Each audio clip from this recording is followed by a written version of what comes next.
Hello mga ka-beautiful ginang! Galing nga po ako ng Santa Maria kaya ngayon nakasakay ako dito sa jeep na papuntang Pulilan. At dito nga po ako nakapwesto sa tabi ng driver. At medyo nalulula ako dahil halos katabi ko lang dumadaan yung mga truck at bus na naglalakihan dito sa kahabaan ng NLEX.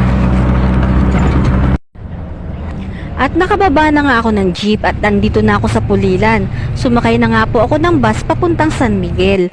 At yun nga lang, punuan ang mga bus at ngayon nakatayo ako. Magtitiis lang ako ng konti dahil sabi ng driver sa bandang Baliwag, mayroong mga bababa.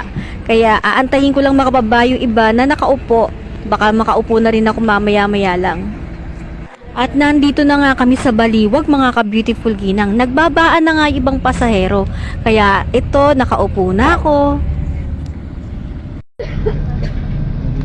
Yun nga lang, hindi ako nakapag-face mask at napansin ko marami ang umuubo sa loob ng bus.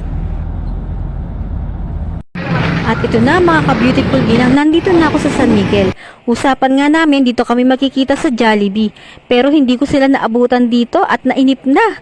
And this is my video for today. Thank you for watching mga ka-beautiful ginang.